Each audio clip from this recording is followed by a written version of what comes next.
আসসালামু আলাইকুম। লন্ডন থেকে হুসেন বলছি। আমার চ্যানেলে সবাইকে স্বাগতম। বাংলাদেশে প্রথম জুলাই থেকে কোটা আন্দোলন শুরু হয়েছে এবং এই শুরুর পরবর্তীতে এই আন্দোলন এমনভাবে ছড়িয়ে পড়ে যে সরকারকে বাধ্য হয়ে কারফিউ জারি করতে হয় এবং ইন্টারনেট বিচ্ছিন্ন হয়ে যায় বাংলাদেশ থেকে, এবং বাংলাদেশ সমস্ত বিশ্ব থেকে বিচ্ছিন্ন হয়ে যায়। বিশেষ করে যে ১.৫ কোটি প্রবাসী থাকেন, তারা তাদের পরিজনদের সাথে যোগাযোগ করতে পারছিলেন না। সবাই একটা উৎকণ্ঠা ভয়ের মধ্যে ছিলেন।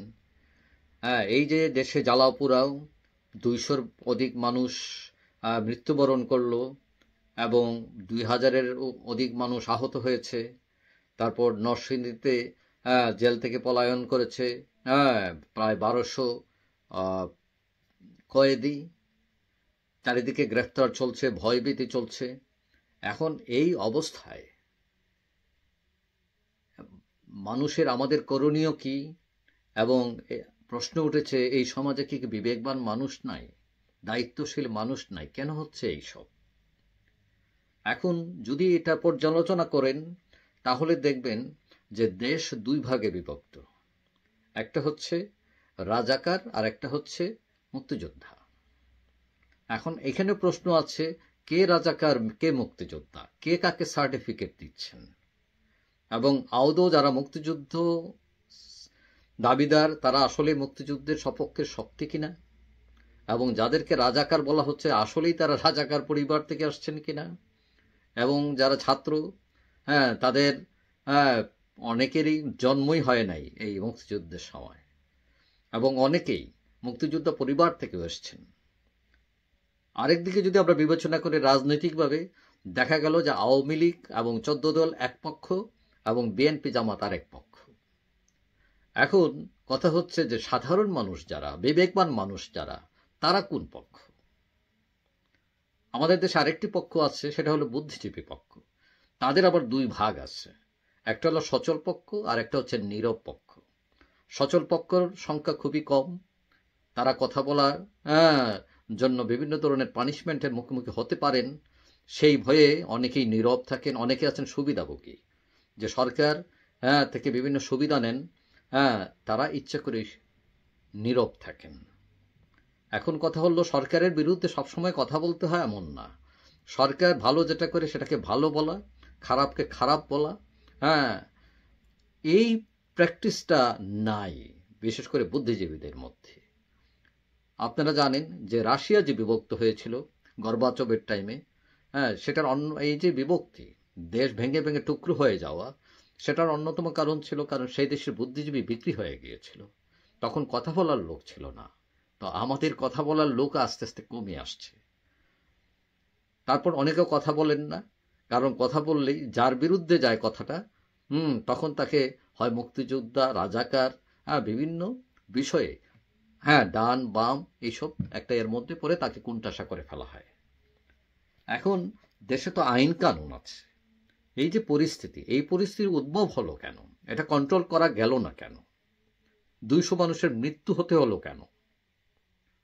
আমরা যদি ঘটনা পর্যালোচনা করি তাহলে দেখব যে এর আগেও ২০১৮ সালে কোটা আন্দোলন হয়েছিল, এবং সেটা আন্দোলনের পরবর্তীতে সরকার সেটা বাতিল করে দেয়। কিন্তু এই সরকারের সিদ্ধান্তকে চ্যালেঞ্জ করে একটি সংগঠন এবং পরবর্তীতে হাইকোর্টে সরকারের এই সিদ্ধান্তকে অগ্রহণযোগ্য এবং বেআইনি ঘোষণা করে। পরবর্তীতে সরকার এবং আরও ২ জন ছাত্র সুপ্রিম কোর্টে আবার আবেদন করেন এবং তারা এটার বিপক্ষে রায় চান। কিন্তু কথা হচ্ছে যে এই রায়টা না হওয়ার আগেই ছাত্ররা আন্দোলন শুরু করে দেয়। সরকার বলছে তারা আর একটু অপেক্ষা করতে পারত, আর ছাত্ররা বলছে যে তারা সরকারের সাথে এই বিষয়টা নিয়ে আলাপ করতে চাচ্ছিল, কিন্তু সরকার বলেছে যেহেতু এটা কোর্টে পেন্ডিং আছে, এটা আলোচনা করা যাবে না। কিন্তু পরবর্তীতে দেখা যায় যখন আন্দোলন তুঙ্গে উঠে গেল, তখন আবার সরকারের প্রতিনিধিরা এসে বললেন আসুন আলোচনা করি। তখন তারা আগেও যদি করতেন এই বিষয়টা নিয়ে, তাহলে এটা সমাধান হতে পারত। আরেকটা প্রবলেম, অনেকেই মনে করেন যে সরকার যে সাধারণ ছাত্র কোটা বিরোধী আন্দোলনের, এখানে কিন্তু সবাই রাজাকার না। এখানে অনেক প্রগতিশীল মানুষ আছে, ছাত্ররা আছে, সেখানে মুক্তিযুদ্ধ পরিবারের লোকেরাও আছে, তাদেরকে প্রতিপক্ষ বানানো এবং সরকারের যে কৌশল অথবা সরকারের কিছু লোক আছে যারা সব কিছুতে উৎসাহবোধ করে, অনেক কিছুতেই না বুঝে কথা বলে। এবং এখানে আরেকটি পক্ষ হচ্ছে ছাত্রলীগ। ছাত্রলীগের নামে অনেকেই মনে করেন তাদের আন্দোলন পিসফুল ছিল, কিন্তু যা ছাত্রলীগ যখনই লাঠিসোঁটা নিয়ে নেমে গেল তখন পরিস্থিতি ঠিক বদলে যায়। তারপর আছে পুলিশের ভূমিকা। পুলিশ ধৈর্য দেখিয়েছে অনেকে মনে করেন, কিন্তু পুলিশ যে গুলি করে মেরেছে, যেগুলাতে গুলি চালানোর দরকারই ছিল না, একটা লাঠি হাতে একটা ছেলে যদি দাঁড়িয়ে থাকে, সে রাষ্ট্রের জন্য কতটুকু হুমকি, সেটা সাধারণ মানুষ বুঝতে পারে, আন্দাজ করতে পারে। এটা বিশ্লেষণ করার দরকার নাই, মানুষ এত বোকা না। তো এই যে মেরে ফেলা, এগুলো সরকারকেই বেকায়দায় ফেলে দেওয়ার জন্য অনেকটা। এইসব কিছু পুলিশের কারণে সরকারও বেকায়দায় পড়ে। এবং এখন পুলিশের ভূমিকা নিয়েও প্রশ্ন উঠেছে। পুলিশের মধ্যেও অনেকে মনে করেন যে, আওয়ামী লীগের অনেকে মনে করেন যে সেখানে রাজাকার, সেখানে জামাত বিএনপির লোকও আছে, তারা এই পরিস্থিতিটাকে গোলাটে করার জন্য ইচ্ছে করে এই গুলি করছেন। এখন এই ঘটনার পর আপনারা জানেন প্রায় 1.5 কোটি লোক বিদেশ থাকে। তারা শঙ্কিত, বিদেশে বাংলাদেশের ভাবমূর্তি খারাপ হচ্ছে। এবং আপনারা জানেন এই আন্দোলন করতে গিয়ে বিদেশে দুবাইয়ে 27 জনের জেল হয়েছে, 3 জনের যাবজ্জীবন, বাকিদের 10 বছরের কারাদণ্ড। চিন্তা করতে পারেন, যারা ওইখানে আর্ন করে ফ্যামিলিকে ভালো রাখার জন্য গিয়েছিল, তারা এখন জেলে। তারপরে মেট্রো রেল বলেন, টিভি বলেন, হাইওয়ে বলেন, এইগুলোর যে ক্ষতি হয়েছে বা কারা আক্রমণ করলো, এখন ছাত্ররা বলছে তারা এগুলো করে নাই। তাহলে নিশ্চয়ই তৃতীয় কোনো পক্ষ আছে, এবং এই পক্ষটা কারা, তাদের বিরুদ্ধে সরকার কি ব্যবস্থা নিল। আর এই যে 200 লোক মারা গেল, সেটারও বিচার হওয়া উচিত যে কারা এর জন্য দায়ী। এখন কথা হচ্ছে, সরকার বলছে যে তোমাদের তো কোটা আন্দোলন সফল হয়েছে, অর্থাৎ দাবি মেনেছে সুপ্রিম কোর্ট, তোমাদের যে দাবি ছিল হাইকোর্টের, এটা বাতিল করে দিয়েছে, তো এখন কিসের আন্দোলন? কিন্তু তারা বলছে আন্দোলন চলবে।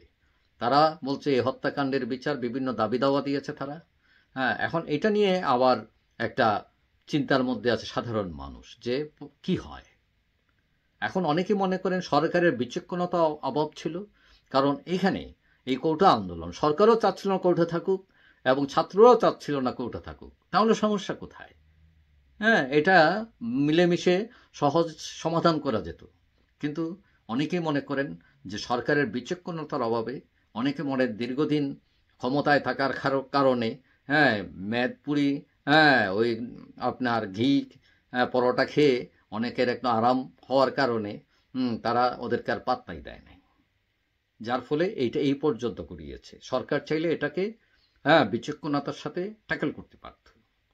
এখন কথা হচ্ছে যে, আমি যে বিভিন্ন গোষ্ঠীর কথা বললাম, এখানে সবচেয়ে দুর্বল গোষ্ঠীর নাম কি জানেন?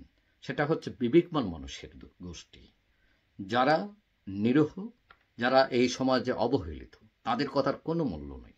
যারা বিবেক দিয়ে চলেন, যুক্তি দিয়ে চলেন, আদর্শ দিয়ে চলেন, তাদের কথা এখন কেউ শোনে না।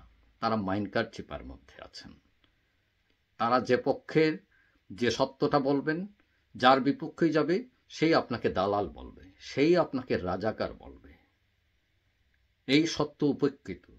এখন আমাদের সমাজে সত্য বলায় পাপ, সত্য বললে খেসারত দিতে হয়, সত্য বললে আপনি টার্গেটে পরিণত হবেন, এবং আপনি এই টার্গেটে পরিণত হয়ে আপনি নয়, শুধু আপনার পরিবারও ক্ষতিগ্রস্ত হতে পারে। এটা যে কোনো পক্ষ থেকে আসতে পারে। এখন সবাই যদি এই অবস্থায় চলেন, তাহলে রাষ্ট্র কোথায় গিয়ে দাঁড়াবে? সবার আগে তো রাষ্ট্র, দেশ, স্বাধীনতার যে অঙ্গীকার ছিল, সেটা এখন কোথায় গিয়ে দাঁড়িয়েছে? রাষ্ট্র তখনই দুর্বল হয়ে যায় যখন রাষ্ট্রযন্ত্র দুর্নীতিবাজ, অসৎ মানুষের নিয়ন্ত্রণে চলে যায়। কারণ তাদের কাছে সবচেয়ে বড় প্রিয় জিনিস হচ্ছে পুঁজি। সেই পুঁজিকে রক্ষা করার জন্য রাষ্ট্রের সকল অবকাঠামো, সকল জ্ঞান বিজ্ঞানকে ধ্বংস করতে সে উদ্যত। কারণ তার কাছে তার পুঁজি হচ্ছে প্রাণের চেয়ে প্রিয়। এখন পুঁজি যদি বড় হয়ে যায়, মানবতা ছোট হতে বাধ্য। পুঁজি যদি বড় হয়ে যায়, দেশ ছোট হতে বাধ্য। পুঁজি যদি বড় হয়ে যায়, তাহলে নৈতিকতা ছোট হতে বাধ্য। এখন এই আকালের দিনে সত্য বলা মানুষের কোনো মূল্য নেই। তারা সবচেয়ে দুর্বল গোষ্ঠী, বিবেকবান মানুষের গোষ্ঠী। যাই হোক, এই কথাগুলো এই জন্য বললাম, দুঃখে বললাম, যে স্বাধীনতার এত বছর পরও আমাদের মধ্যে এই বিভেদ, মারামারি, হত্যা এগুলো বন্ধ হোক।